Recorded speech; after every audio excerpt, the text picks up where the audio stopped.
Peace and blessings on all you brothers and sisters tonight. We have some non-Muslim guests here. Mashallah, that's always thankful for my non-Muslim brothers and sisters to show up too.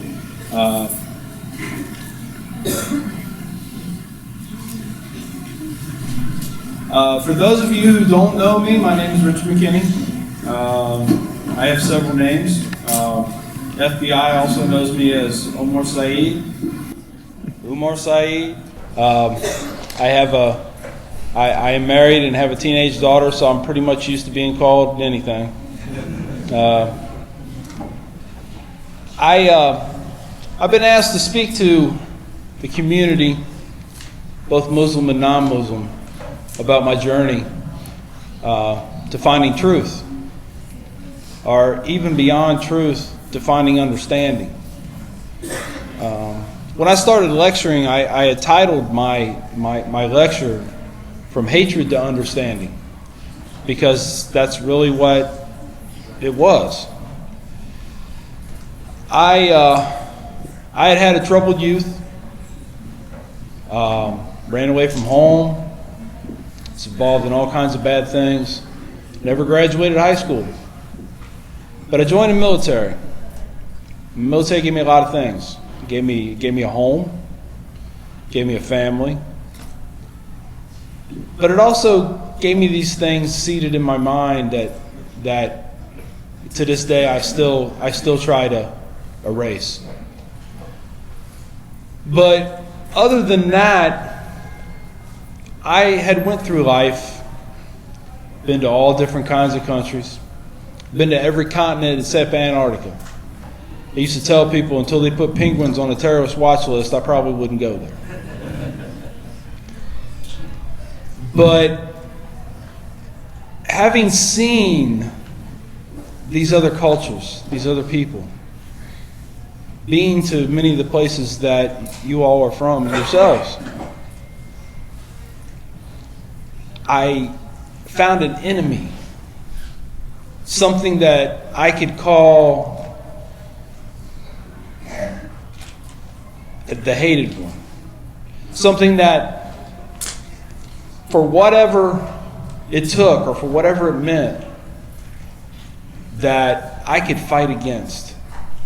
I wouldn't run out of enemies. So my enemy became Islam. I used to say that Islam was a cancer in society, and I was going to do everything I could to be the surgeon to remove it.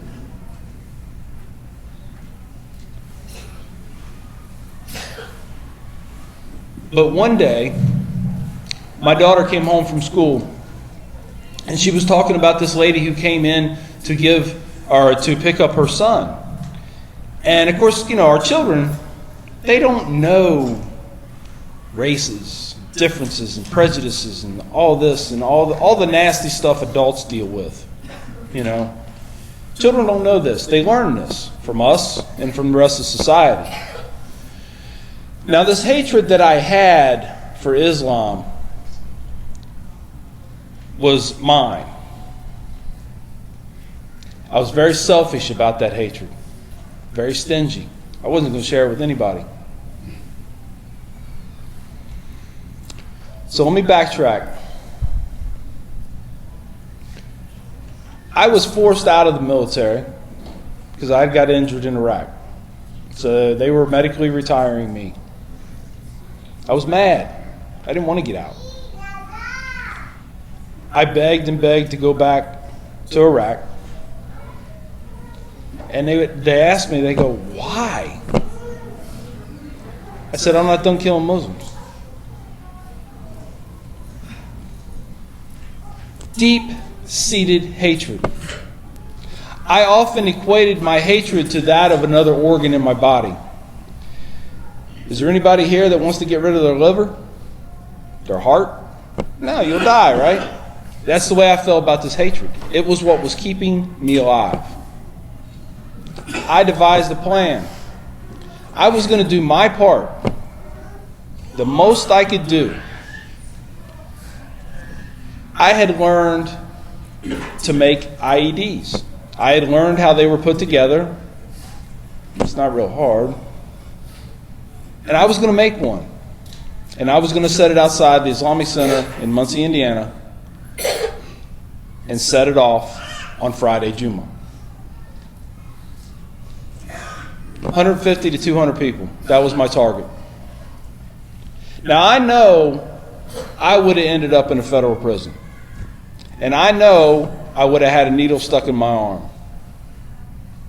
But at that moment, that frame of mind that I had, I would have laid there on the gurney with a smile on my face because I would have done one last thing for my country. One last thing. Whether anybody recognized it for that or not, I would have done it. Now, I say all of this right now because I'm in front of an audience and it's a big audience, and I'm trying to be very serious about what I'm saying, so I'm trying to get that point across. Usually I'm very jovial, and I'll get to that. But that's how serious I was. Now, coming back, my daughter is telling me about this lady coming in to get her son, covered from head to toe. I knew exactly what it was right off as soon as she said that. And, you know, she was just asking because she didn't understand it. She's 7 years old. She don't understand that. She's never seen that before. I went off. I started spewing all kinds of hateful things out of my mouth, cussing and everything. And my daughter, who was my buddy. She's a teenager now, so she don't have any time for Dad, but she was my buddy, you know. And she looked at me, questioning the love she had for me. And that's when a light bulb came on. You are forcing this prejudice on someone else. Even though I would have been happy with eradicating the world of Islam off the face of the earth, I did not want to force anybody else to feel the same way as I did. To this day, I still don't understand that. That makes no sense. That's the way I felt. Nobody knew about the plan that I had. Nobody. My wife did not know about the plan that I had until the FBI showed up with a bomb dog. She's still with me. I don't know. But nobody knew. And that's the way I wanted it, that's the way I wanted it done. So I decided one day, because of what was going on here and because of the look I got from my daughter, that I was going to take the opportunity to go to the masjid, meet these people. And in my whole arrogance and narcissism, I actually said to myself, I'm going to give them one last chance, like I'm somebody. And I walked in. It was really interesting because it was Jummah, but I got there early. That's because that's the way I work, I guess. I get to every place early. And there was only one other person there, really tall African American gentleman. Found out he actually played pro basketball in the 70s. He was bent over taking off his shoe, and he looked over at me and he smiled. And I looked at him and I looked at who are you? And he knew I was out of place, and he said, "Can I help you?" And I said, "Yeah, I want you to teach me about Islam." He said, "Well, okay. How long do you have?" I said, "I got a couple hours." He said, "We'll give it a shot." So they took me into the prayer room and set me back on some benches at the back of the room and handed me some pamphlets, which at the last masjid I was at, I guess these are like the international Islamic pamphlets because everybody has the same ones, I guess. I was looking at them, I'm like, this is just more propaganda. So I just took it with a grain of salt, listened to the khutbah. It's good. It sounded good. Oh, man, I was so just, wow, that's pretty neat. That's better than church, right? But the only reason they said that stuff is because I'm here. I I laughed this off almost as immediately as I thought about it, but I'm like, I got really anxious. I got this real nervous feeling in my stomach as I'm sitting back there, and the room had started to fill up. I'm thinking, I am the only non-Muslim in here, and that door is way over there. Oh man, I'm going to end up on Al Jazeera with a sword in my throat. I actually thought that, and as I thought it, I was like, that's just silly, man. They don't like you. Yeah, they want to kill you, but they're not going to. It's okay. That's what I'm telling myself, right? And so after it was all over, I got introduced to a few more people. And I was taken into the library, and we sat down on the couch, and I was asked, have you ever read the Quran? I was like, no. Now, take a second here. None of these people know what I have in store for them. I went in there just under the impression that I'm just curious about Islam. I just want to learn a little bit more about it, man. So, they went over to the bookshelf, grabbed the Quran, handed it to me. Said, if you can, I want you to stay here a little longer. I'm going to talk, we can still talk, but when you leave here today, I want you to take this home. I want you to read it. And when you have questions, because you will, come back and ask. We'll let you know what it means. We'll let you know what they're talking about. And about that time, this older gentleman, who is a very dear friend of mine now, a doctor, as I'm sitting on the couch, comes up, sits at my feet. Now, here I am, an American. Now, I know there's a cultural thing, and that's not really a big deal in other cultures, but, it's kind of a sign of respect and admiration and whatever, da-da-da. But you don't do that in American society. You don't sit at somebody's feet. That's like seriously belittling yourself. This guy comes up, sits at my feet, hugs my leg, and cries. And he starts talking about the love of Islam. So there's a little tick up in my head. It's like, either this guy doesn't know anything about Islam, or there's something more to this. So I'm starting to think, wheels are turning. And I decided, and I don't know how I do this sometimes. Sometimes I amaze myself, because I actually made a promise to myself that I was going to put the same energy in keeping my mind open, my mouth shut, and turning off the TV while I try to figure this Islam thing out, that I put into hating Islam. So I went home and I read the Quran. I read it twice in 8 weeks. All my free time was spent either reading the Quran, on YouTube, looking up articles, and of course, we all know the internet. We're going to see the good, the bad, and the ugly. That's okay. It's okay. Sometimes you need to see the good, the bad, the ugly. All of it. Because you need to know what you're going up against sometimes. Within 8 weeks, I went back on a Jummah. And I said, I want to take my Shahada. And it's funny because a lot of Christians that I know of, and that I know personally, actually believe the whole convert or die thing. That if you're overseas and they get a hold of you and you don't convert to Islam, they'll kill you.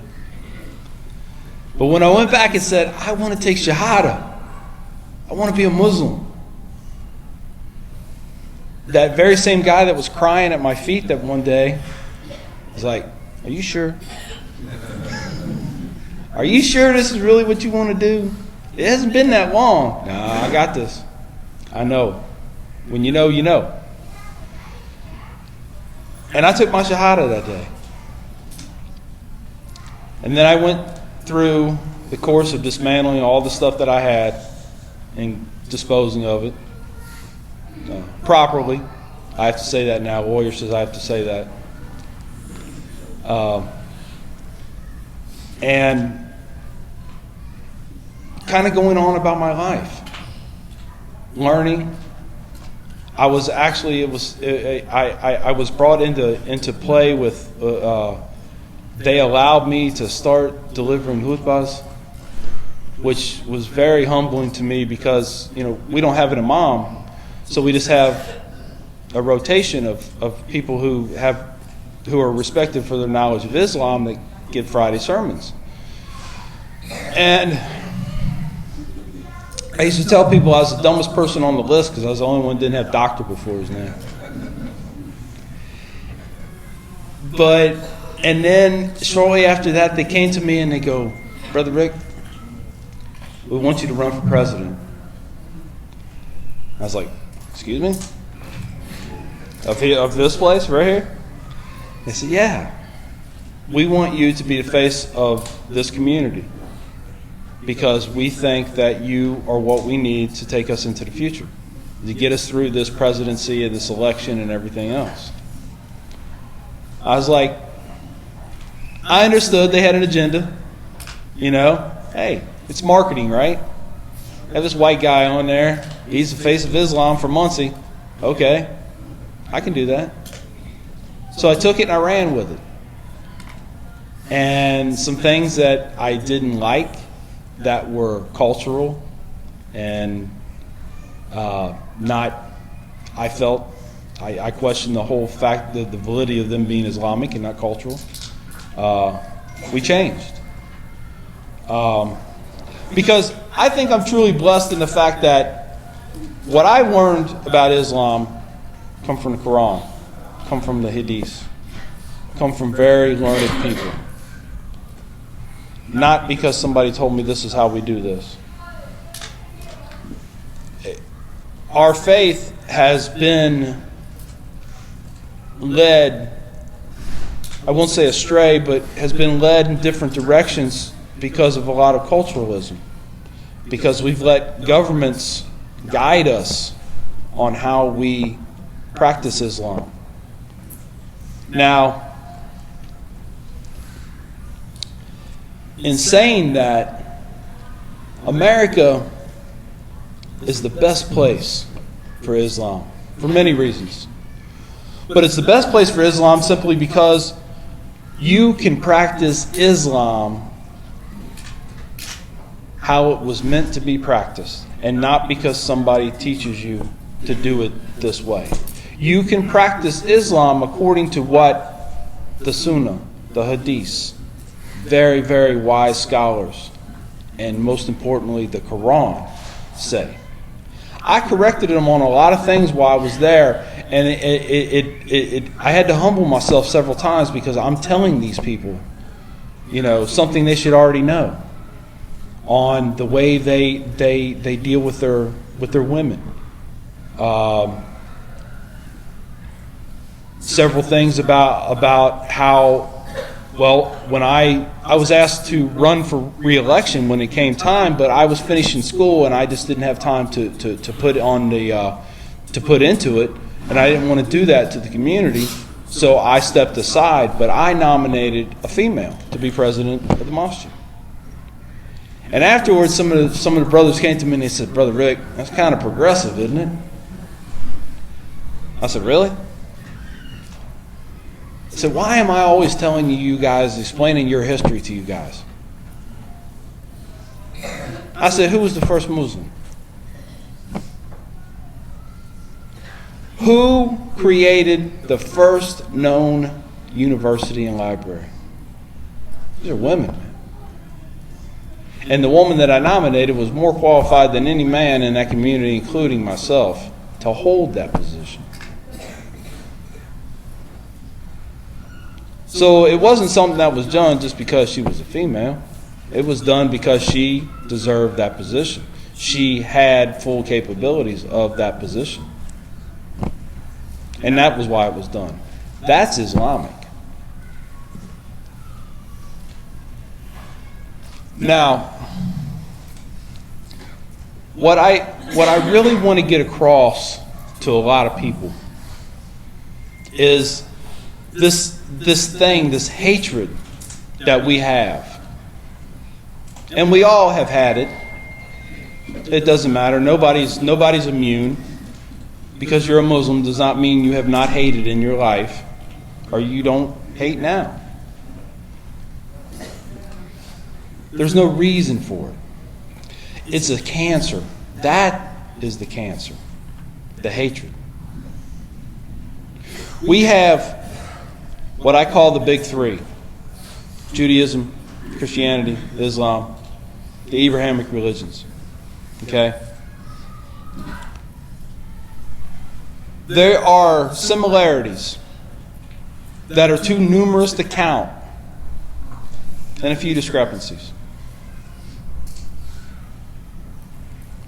There is no reason that we cannot get along with a fellow human being because they pray differently than us or they read a different text than us. And that goes vice versa. I tell them the same thing. There's no reason. They're like, well, you believe in a different God. I was like, explain that. Well, you believe in Allah. Is it Allah? Is that what it is? Yeah, it's Allah. I said, do you know what Allah means? No. Let me explain it to you. And so we go into a language thing. And when I explain it in that manner, they're like, oh, Arab Christians really say Allah? They do. Oh, okay. So it's the same. It is the same. Now, I don't want anyone here to think that I'm selling a different kind of faith or, propositioning anything towards that extent, but we need to set the example. I believe Islam is the truth. I believe Islam is the way. And I only pray to Allah that I feel that way for the rest of my days.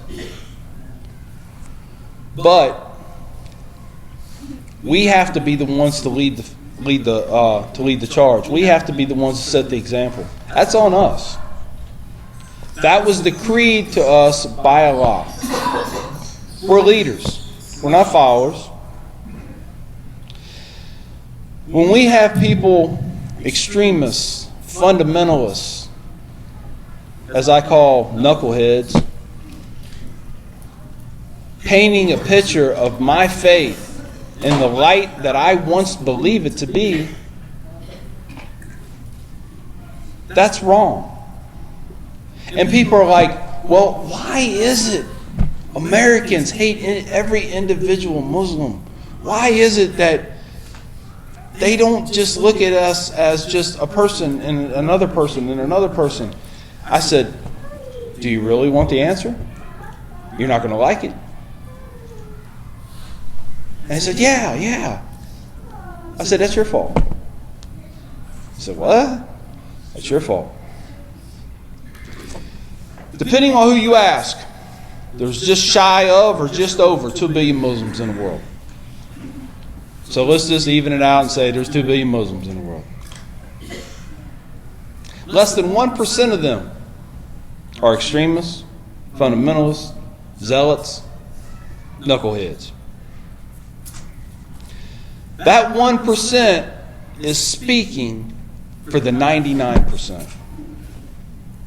Why is that? So whenever you get upset at why people are talking bad about Islam, you need to go look in the mirror. Because in that mirror, you're going to see both the cause and a solution to that problem. If you can conceive it, you can achieve it. I have full faith in you that everybody in this room can change the world. They told me I couldn't. I told my professors, I told friends, I told family, I said, watch, I'm going to change the world. I said, okay, just settle down there. But that's what I believed. And when that video came out and I read through the comments, I stumbled upon this one. And I won't say exactly what he said because doesn't need to be mentioned. Language like that does not need to be used in a house of God. But when he said, if a bad dude, Marine killing machine like you can change his ways and can change his thinking, I guess I can too. I changed the world. There's not anyone in here that can't tell me they can't do the same thing. Not anyone. So please, do not let that 1% speak for you. You know? Let them do what they got to do. It doesn't matter.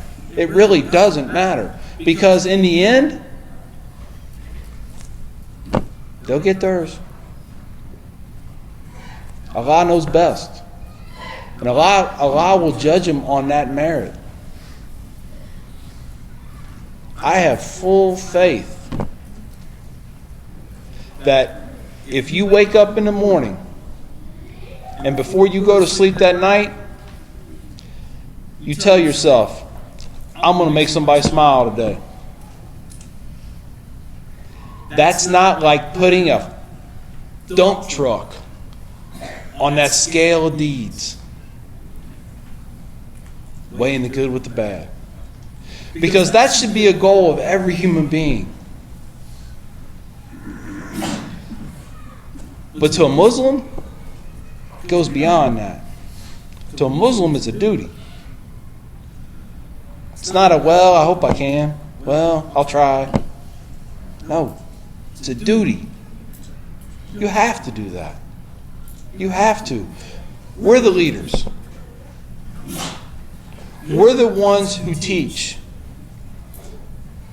And we teach without any kind of malice. We teach without any kind of hopes and dreams that we're going to bring these people to our way. Because that's not our goal.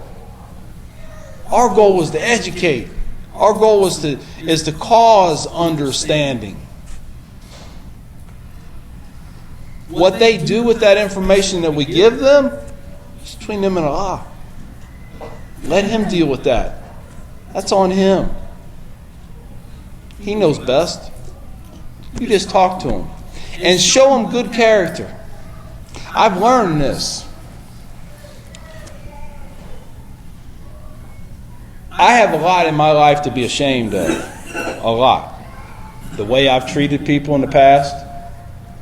The way I've lived my life. I was a very disrespectful person. But I used almost a thug mentality and saying, well, if you don't like it, do something about it. I'm a little bit older now. So when people talk about it, I heard somebody say, yeah, man, you're a pretty bad dude. I says, only on paper. Not physically, not anymore. But that's the way I lived my life. And that's the way I tried to project myself on everybody else. Was, if you don't like it, do something about it. But then I learned. And now I just try to show people. My wife, when it was funny because, of course, she freaked out a little bit after she found out that I went to the masjid for the first time. She thought I was doing some kind of reconnaissance or something, right? I mean, again, she didn't know what I really had in plan, what I had planned, but she thought I was doing some kind of, let's check this out a little bit. So she was kind of anxious, a little scared. I said, nah, I just went there to talk to him. Just, see what was up, And 8 weeks later, I come back and say, hey, I'm a Muslim. She got very irate. Now, she had never been anti-Islam, really anti-anything. She believed there was good and bad in everybody. And that's just the way she lived her life.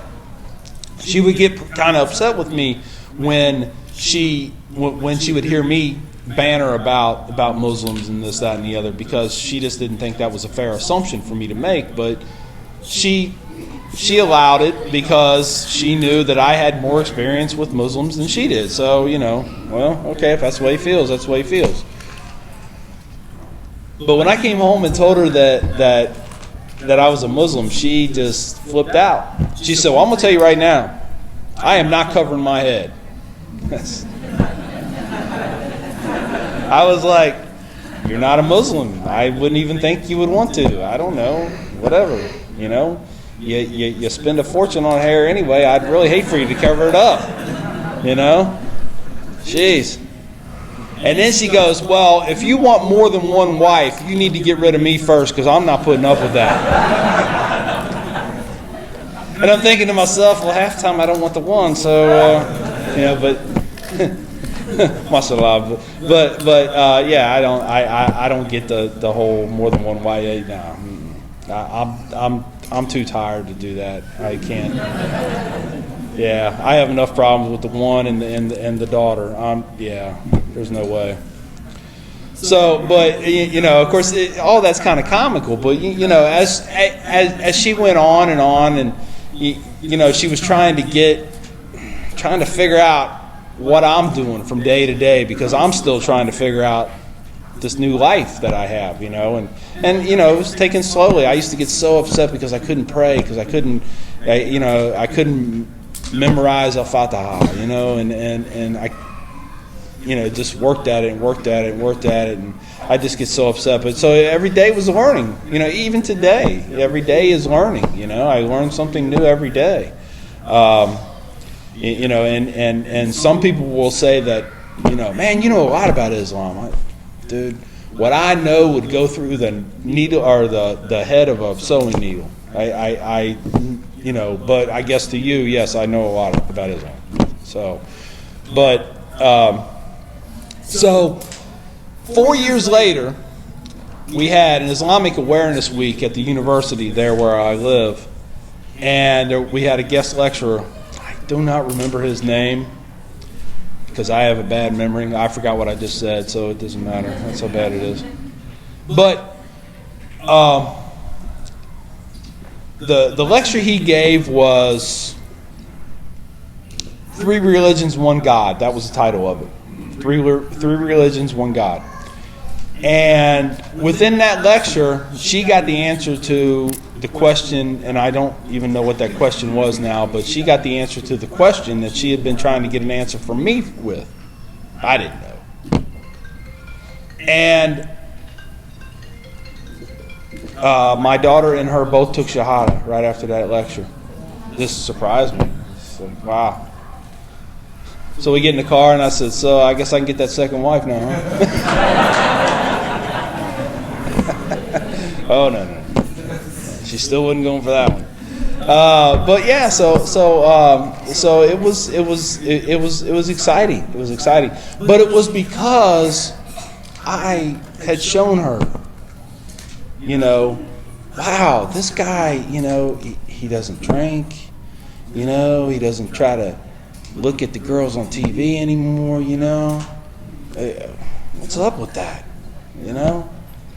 I like this guy here, this guy's all right, and she so she saw that, and it inspired her, and that's what I'm saying. We are put on this earth to inspire others to live well amongst each other, to coexist amongst each other. Not everybody is going to be a Muslim. It's a sad fact. They're not. And that's okay. Because that's not for us. But if we can treat them good and them say, oh, well, you know what?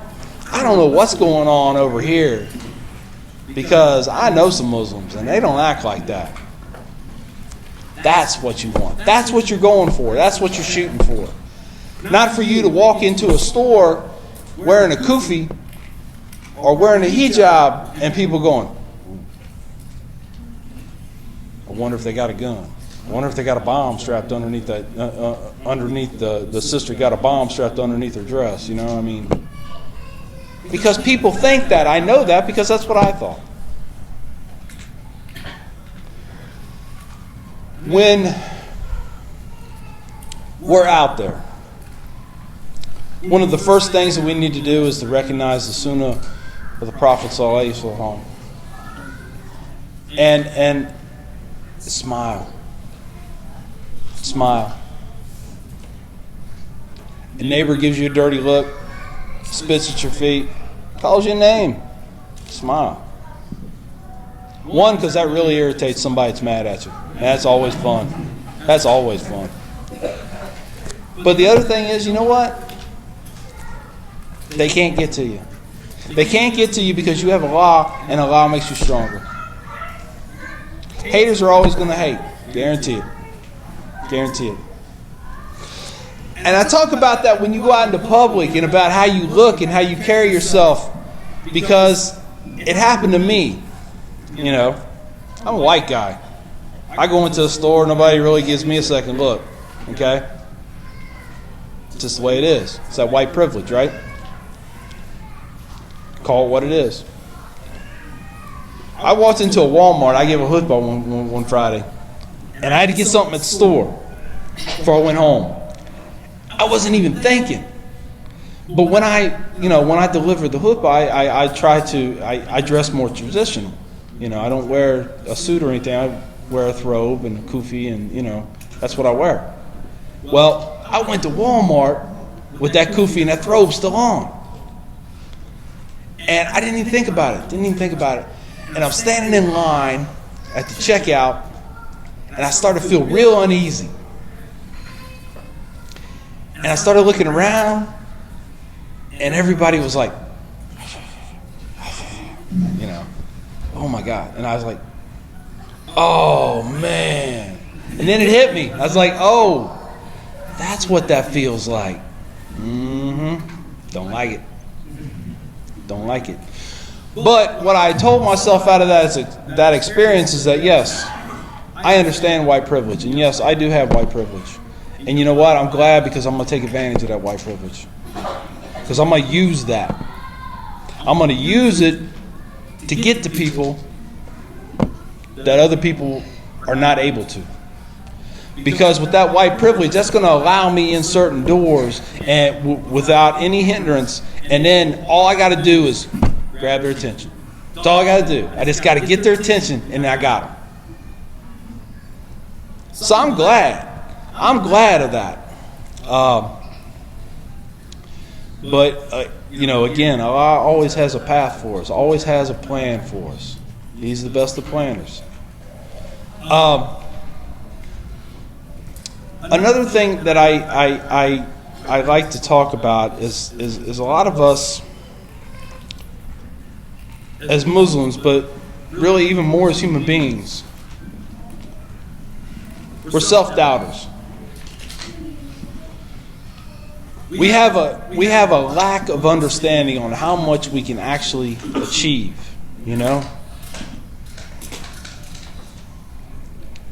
You have to think. We have a creator. All-knowing, all-seeing, best planner, most merciful. And we were created with some of those same attributes, but we don't use them. Like most of the brothers I talk to, they're good at math, computers, and all kinds of stuff. Me? What was easy for me to determine my major in college was one that did not involve math. I don't do math. My daughter asked me a math question one time, and she knows I didn't know the answer to it. She's just being, right? So she asked me this math question. I just looked at her and says, Allah knows best, and walked away.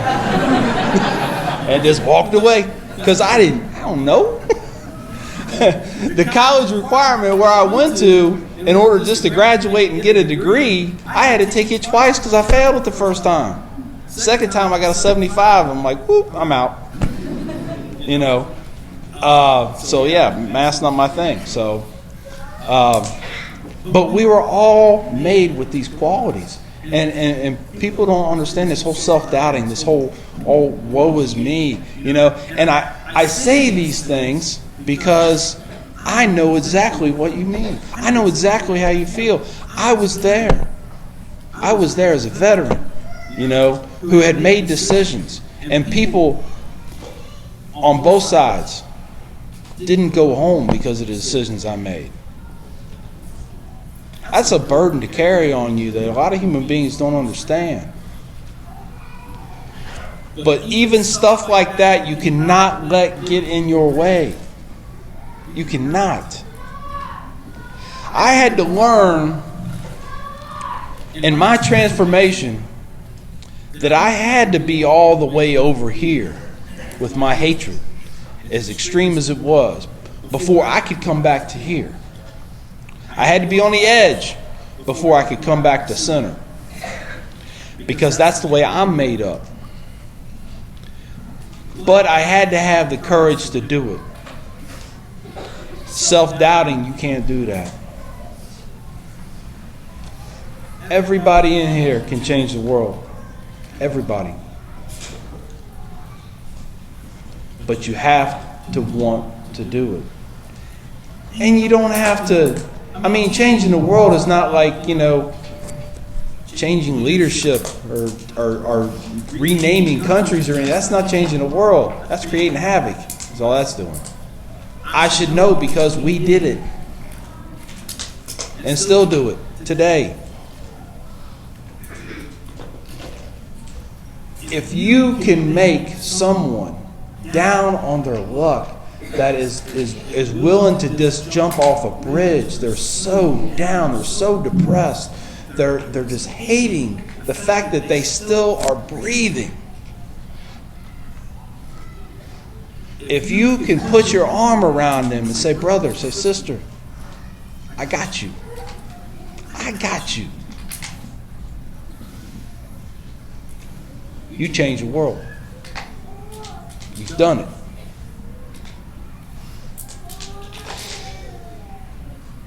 If you know a couple who's having marital problems, and you talk to them and you say, brother, sister, I got you. You change the world. You change the world. This is something that each and every one of us can do. And I say I know we can do it because Allah tells you can do it. He just uses different semantics, but He tells you can do it. He wants you to do it. He took me, someone who would not be happy until the last Muslim in the world was dead, to standing in front of you, sitting in front of you tonight, telling you that you can change. Not that you guys, anybody here wants anybody else dead, but it doesn't matter. We all know, regardless, for the most part, it's between us and Allah. I speak for myself also. Always something about us we can change. Always something about us we can make better. Whether it's getting stronger, getting healthier, losing weight, to reading more, to promising to never watch Fox News again. Whatever. There's always something that we can do. And I know there is, and I know there's a way to accomplish that because Allah says so. I can prove it. It's in the book. He said so. He wants you to do that. He wants you to be that leader, not that follower. Again, I really feel that's why Islam, especially now, is making such an impact in America. Because regardless of what happened after the first person stuck their foot at Plymouth Rock, they came here for religious freedom. A whole lot of other stuff happened after that, but the reason they came here was for religious freedom. They wanted to worship God in their way, not the way the government told them to. So they came here. Now, a few hundred years later, here we are. There are very few of it. Well, I don't know. I probably shouldn't say that, but most of you are either first generation or were born in another country. But you're here. Different reasons. Everybody has a different reason. Most of the people I know were refugees and they ended up coming here because it's safer. They want to raise their family. They want to keep their family safe. They're here. But regardless of what is going on in our politics, this nation is still about freedoms. Not telling you to worship and pray in a certain way because the government says so, but the way you want to and the way you think you should. So you have that freedom now to open the Quran, to read it, and really understand it without something back here going.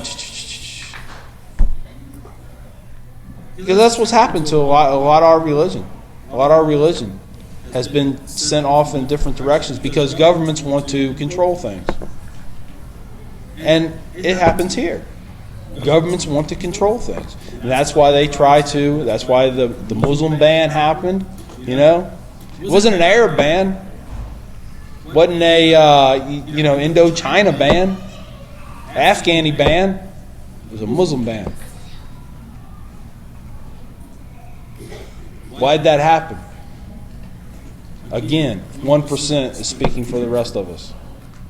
That's why it happened. Please ask me some questions. Please. Pretty please. Jazakallah khair for coming and sharing your story. Thank you so much. And also thank you for putting yourself sort of in the front lines and doing a lot of good things for the sake of Islam. One question I had was going back to those 8 weeks where you were studying and reading. What were some of the, most impactful things to you, some things that you learned that you, especially with that sort of frame of mind that you had, that really helped guide you towards Islam? And I'm sure there's a lot of things that added up, but maybe talk about some of the things that were very impactful to you that maybe we could share with other people. Sure. All right, thank you. Very good question. The brother asked about what was it that impacted my decision within that 8 weeks? What did I read, or what did I hear, or whatnot? And as far as the reading goes, really, I think the most impactful things that I read in the Quran that really changed me at that point were the verses of to save one human being is to save all of humanity, and to kill one human being is to kill all of humanity. Now, I really I took a lot of stock into that and took my time and looked into that and really just molded over in my mind.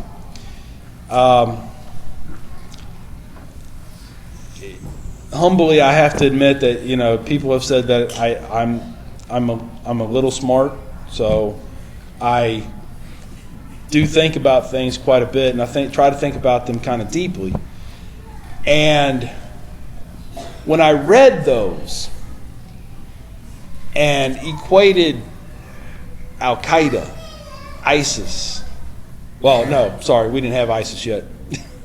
The United States hadn't made ISIS yet, so we didn't have that. But the Taliban, Al Qaeda, okay? So I thought about that, and I was like, man, wow.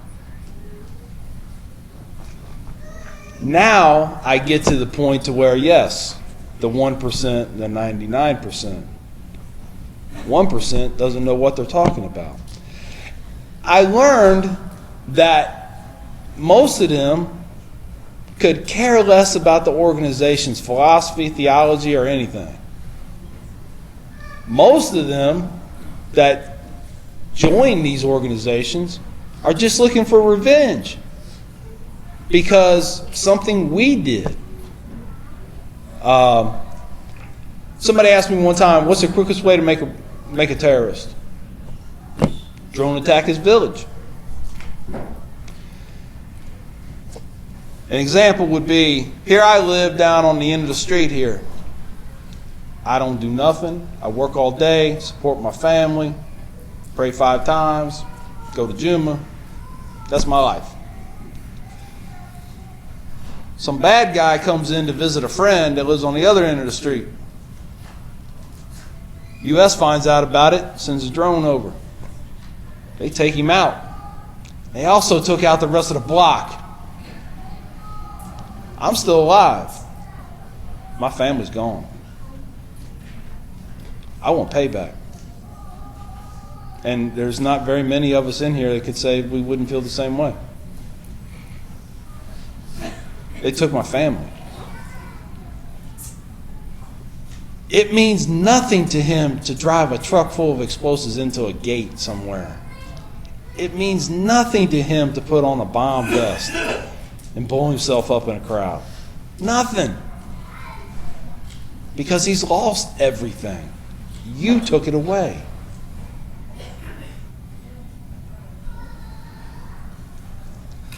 So those were 2 things. But the other thing was getting back to the character. The character of the people within that community. Because, especially until I became a Muslim, because once I became a Muslim, there was all kinds of things that were going on because people were still a little nervous. Again, they did not... I told people about what I had planned 6 months after I became a Muslim because I wanted to feel comfortable around the rest of the community before I told them, hey, I was going to kill all you guys, by the way.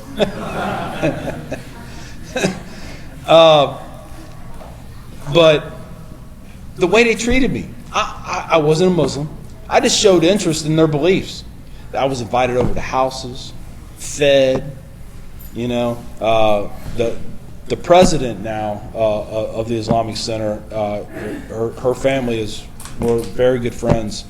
All of them, their kids, everything. And she invited me over to her house. Well, her and her husband invited me over to her house several times just to have dinner. I'm like thinking, man, these people don't even know me. Just come over to the house.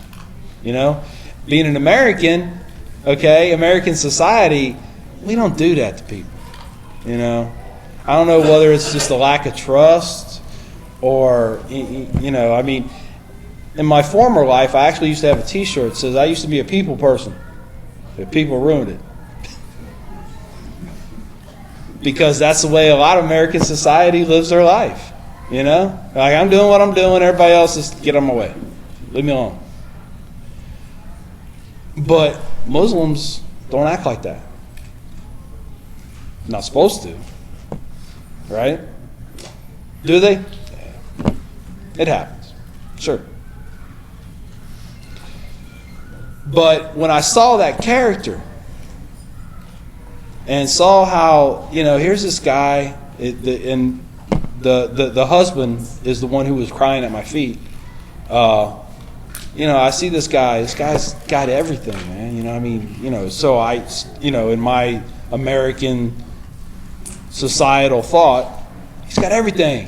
Huge house. I don't know how much money he's got, but I know he's not hurting for anything. Okay? Kids are in Ivy League schools, 2 doctors. There's a finance guy now and another, I don't even know. They all do math, so I stay out of it. Yeah. I just go deaf as soon as anybody mentions numbers. I'm just... whatever. But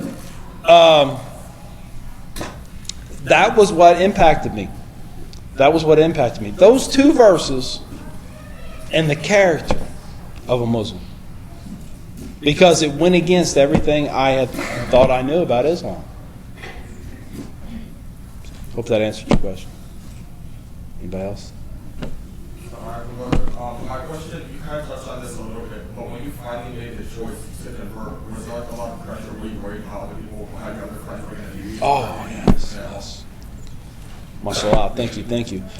Who here, is there any recent converts, reverts to Islam? Anybody? Anybody? I always look over to the sisters because usually they're the ones doing the, they change a lot more than the Americans do, or the men. But no? Okay. You a recent convert? No, sir. Oh. Assalamu alaikum. Walaikum salam. I just had an interesting conversation with brother Dennis here, and I put him on front street, but we were just having this conversation about hate, and he was saying that I work in mental health, even though I'm an unemployed PhD student, and I'm going to throw that out there, but he was saying that we would have this conversation about hate, and he was saying that people that hate Muslims are insane or crazy. And I said, not necessarily. I said, just because you hate, somebody hate the Islamic community or you hate the Jewish community, it doesn't mean that these people are insane. These people might need help. And I made mention of you. And I said, the brother just proved it today. I said, he's kind of insane. I said, all the people don't think he's crazy. And he just accepted Islam.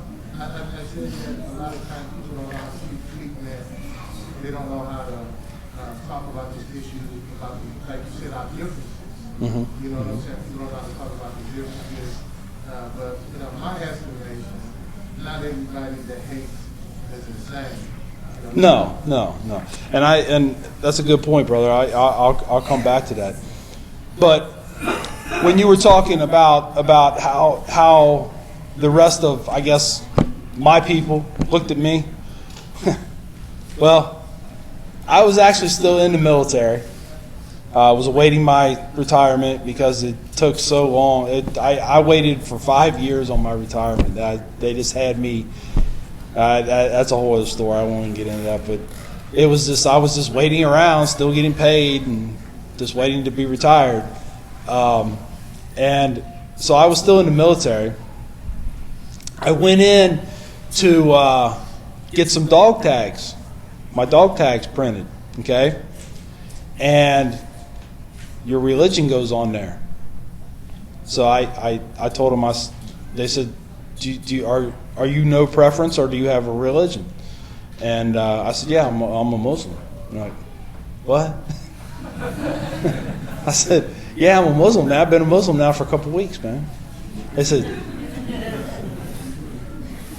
what is wrong with you, man? That's what they said. What is wrong with you? Sarge, you done lost your mind, man.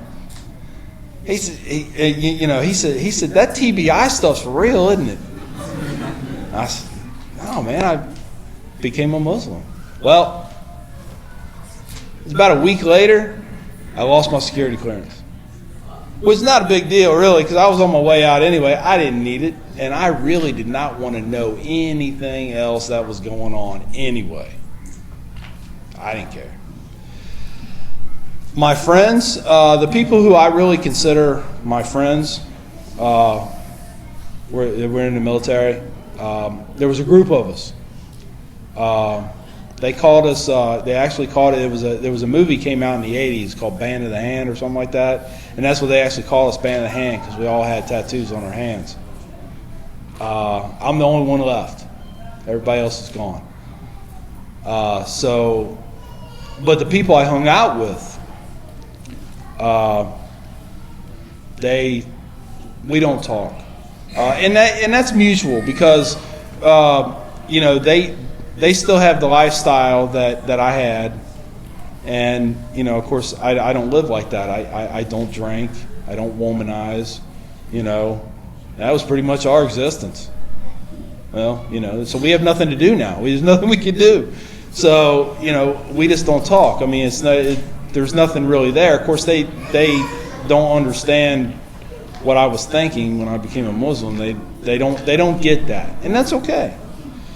My family, this is actually a very good story, and this is something that I was hoping that there might have been a recent revert here tonight, because my family pretty much disowned me.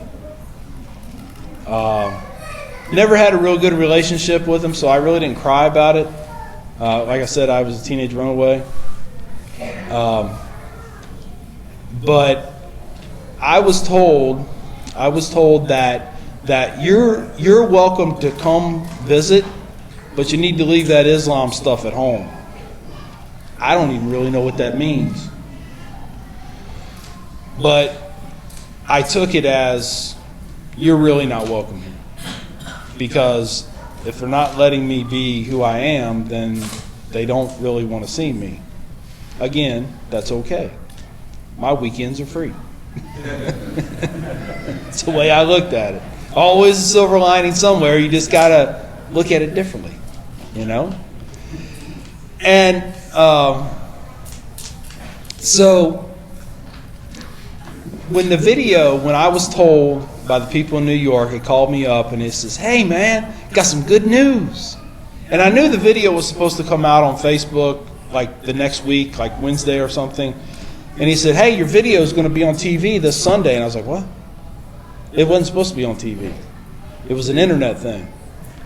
And he said, yeah, it's going to be on CBS Sunday morning. I was like, what? He said, yeah, hopefully. Because then he says, hopefully, because the Mueller report just came out and you might get bumped. Because when it comes to trash and human interest, the trash always wins, never fails. You know, media's got bills to pay. Hey, I understand. But so, you know, but it aired. Both of them aired, so you got to hear both of them. But I called my parents and said, hey, just want to give you a heads up. Here's what's going to happen on Sunday. I didn't want, just out of respect, I didn't want them to be blindsided. Somebody else see him and say, hey, I saw your son on TV. What's his problem? So, you know, I just wanted to give him a heads up. And after it aired, of course, email and everything started blowing up, and I was reading through comments, which I probably shouldn't have done. There's people out there that just aren't very nice. That's okay. But my stepmom calls me, and she was crying. I said, "What's going on?" You know, and I'm thinking, "Oh man, Dad saw that thing on TV and he had a heart attack or something." You know, great. She apologized. They both apologized and says, "We are so sorry. We had no idea what you were going through." Now, for those of you who didn't see the video, I guess you'd have to watch it to maybe understand that a little bit better. But that's what they said. And they says, from now on, we want you to know that you're welcome here just as you are. Wow. I changed the world. So that was how my family reacted at first. And there's still elements, you know.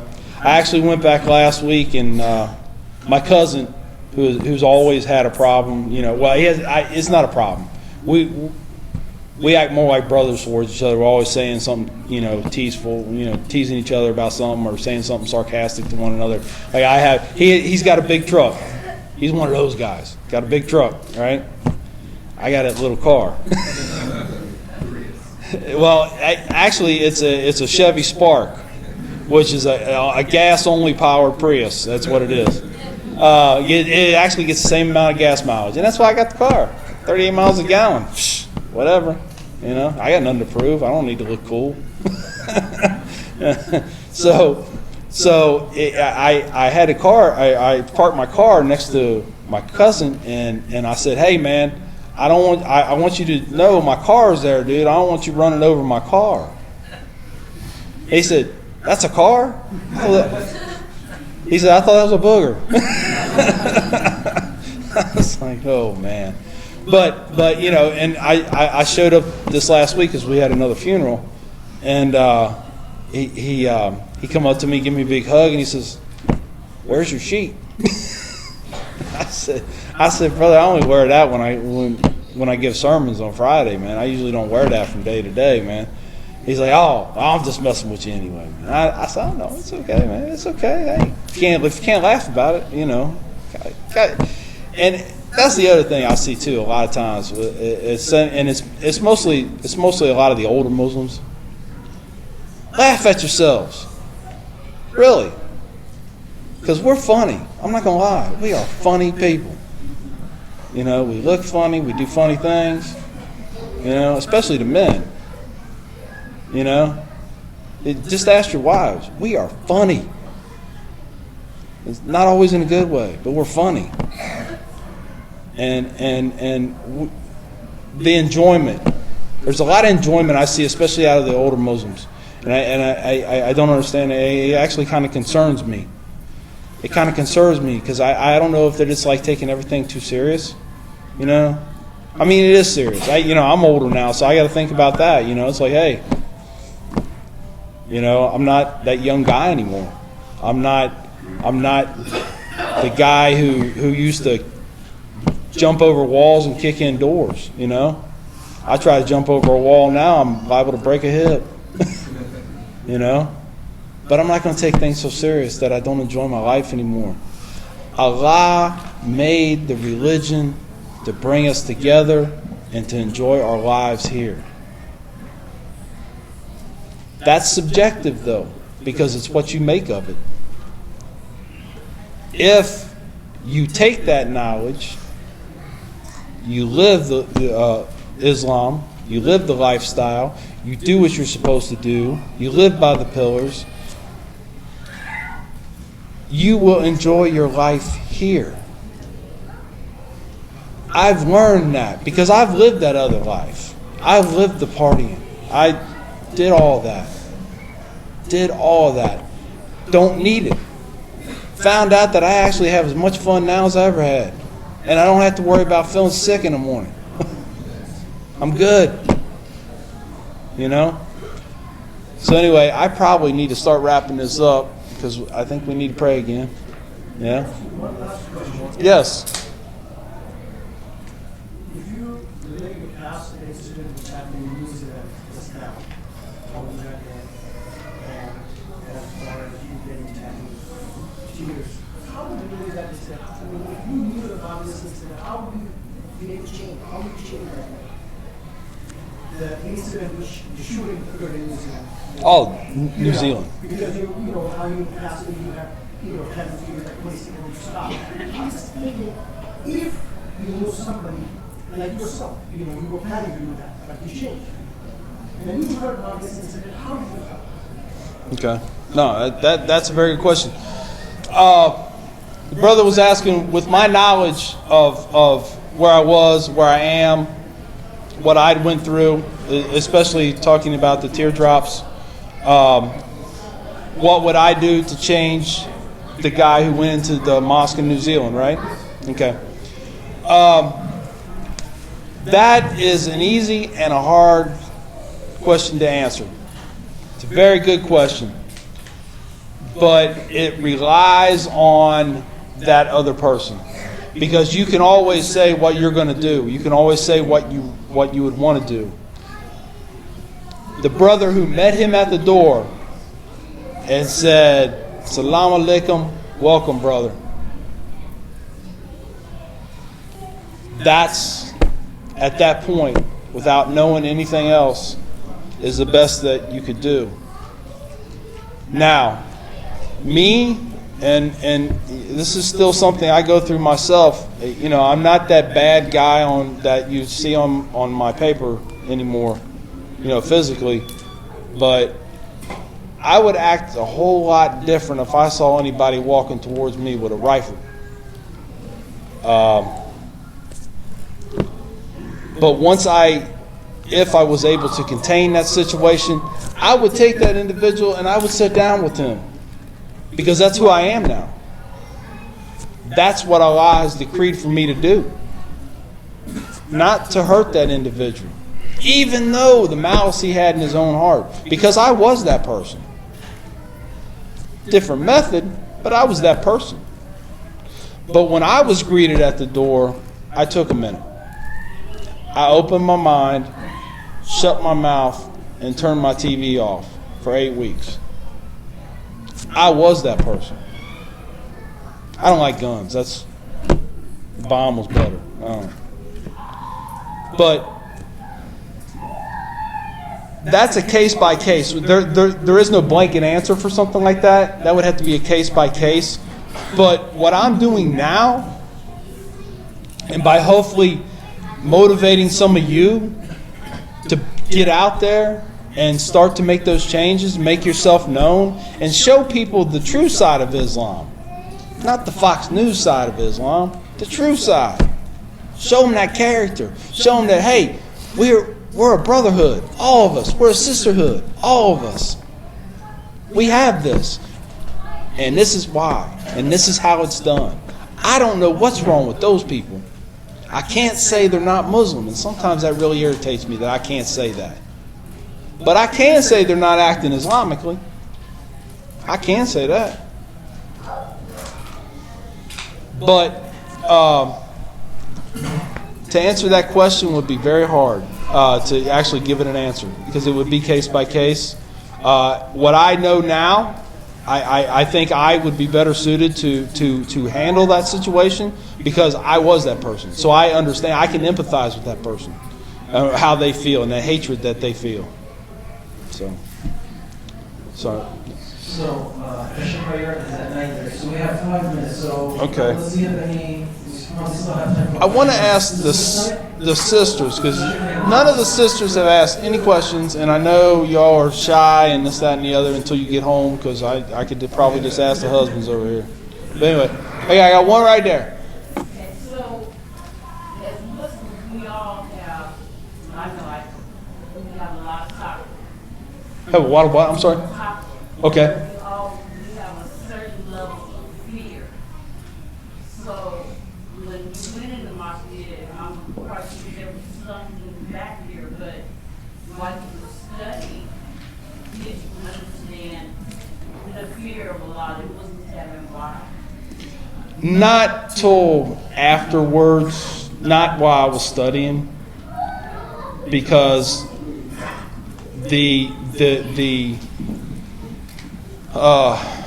where I come from, as far as like being in the military and stuff like that, you know, it's more of a machismo kind of setting and stuff. So the fear really isn't a factor. It's like, you know, get over it kind of thing, right? That's where I came from. But it's not that easy. You can't just get over it. You know, when you go outside the store and you worry if somebody's going to run over you with their car, you know, you can't just get over it. But you got to have confidence in Allah that He's going to protect you. But He doesn't want you to hide. Doesn't want you to hide. And I think that's the biggest thing to remember, sister. Not to hide. Okay? That's what they want. It's not what Allah wants. Hopefully that answered your question. Okay, I think we probably ought to give it up. Thank you. I appreciate everybody coming tonight. I appreciate you asking me to come. I just found out the other day that they said, because I was already going to the other masjid, and they said, hey, when you're done there, you want to go down to Stockton? I was like, all right, sure, I'm already there. So, but I'm glad I came. Great crowd. I love your masjid. This is one of 4 masjids I've been in since I've been a Muslim. I think it's 4.